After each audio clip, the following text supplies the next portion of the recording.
when you're feeling all alone.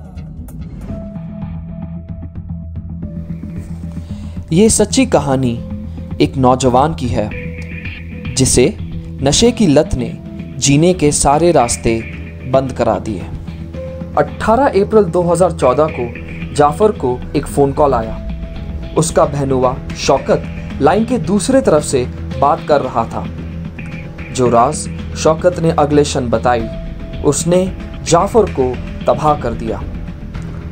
उसका 21 साल का बेटा हाशिम, जो प्रधानमंत्री के स्कॉलरशिप स्कीम के तहत शोपियां में इंजीनियरिंग पढ़ रहा था, उसकी तबीयत बहुत बुरी तरीके से खराब हो चुकी थी।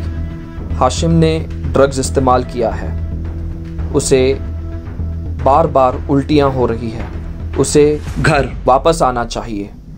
इस किस्से के बाद जाफर ने अपने बेटे को वापस घर बुला लिया। मेरे लिए ये बहुत बड़ी खबर थी। मुझे विश्वास ही नहीं हुआ कि मेरा बेटा ड्रग्स इस्तेमाल कर सकता है। पहले मुझे हाशिम की हालत एक बीमारी लगी, लेकिन सच मेरे लिए बहुत ज़्यादा मायने रखता था। सिर्फ 2 महीनों में हाशिम का वजन 12 किलो कम हो गया और उसकी सूरत एक जानलेवा बीमारी से पीड़ित इंसान की तरह हो चुकी थी। कमज़ोर शरीर, नखंदा बाल और गंदे कपड़े। जो लड़का 10वीं जमात के इम्तिहान के दौरान रात को उठकर तहज्जुद पढ़ता था, वो लड़का आज एक ड्रग एडिक्ट बन चुका था, जिसका मकसद सिर्फ ड्रग्स से खुशी पाना और मशरे से ताल्लुक़ नहीं रखना था। घर वापस आने के बाद हाशिम अपने खास दोस्त साजिद से बात करी। साजिद एक यूनिवर्सिटी स्टूडेंट था और कश्मीर में ड्रग्स के इस्तेमाल पर तहकीक कर रहा था। हाशिम कॉलेज में नए नए ड्रग्स का इस्तेमाल करता था और कभी कभी वो शराब और ड्रग्स को मिक्स करता था, जो कि बहुत ज़्यादा खतरनाक हो सकता था। ड्रग्स को इस्तेमाल करने के अलग अलग वजूहात हो सकती है, जैसे स्ट्रेस, दोस्तों का दबाव और तजस्सुस। हाशिम के मामले में नई चीज़ों को इस्तेमाल करने की चाह ने उसे ड्रग्स की दुनिया में शामिल कर दिया। 12वीं जमात में हाशिम ने सिगरेट स्मोकिंग शुरू कर दी। श्रीनगर के लाल बाजार को ड्रग एडिक्ट्स की जन्नत मानी जाती है। हाशिम अपने सिगरेट स्मोकिंग की गलत आदत पर आज अफसोस जताता है। अपने घर वापस आने के बाद हाशिम ने ड्रग्स लेना बंद कर दिया, लेकिन उसे वापसी के अलामात से लड़ना पड़ा।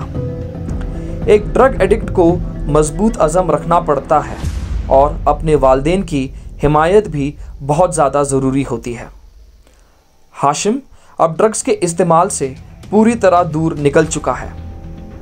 उसने नारकोटिक्स अनोनिमस प्रोग्राम यानी NAP की मदद लेकर अपनी ज़िंदगी में सुधार लाया है। NAP में मैंने बहुत सारे लोगों से मुलाकात करी जो मेरी ही तरह ड्रग्स के आदी बन चुके थे। मेरे हिसाब से ड्रग्स करना बहुत ज़्यादा गलत चीज़ है और मैं सारे ड्रग एडिक्ट्स जो कश्मीर में हैं उनसे कहना चाहूँगा कि वो इस गलत आदत को जल्द से जल्द छोड़े और एक रिहैबिलिटेशन प्रोग्राम में अपना दाखिला कराएं। ड्रग्स अपने साथ अपने परिवार की भी ज़िंदगी ख़राब कर देती है। हाशिम आज अपने वालिदैन के साथ एक कामयाब ज़िंदगी बसर कर रहा है और अपनी इंजीनियरिंग की तालीम को पूरा करने की कोशिश में जुटा हुआ है। हाशिम जैसे कई कहानियां हैं कश्मीर में, लेकिन आज भी ऐसे कई नौजवान हैं जो हाशिम की तरह खुशनसीब नहीं हैं।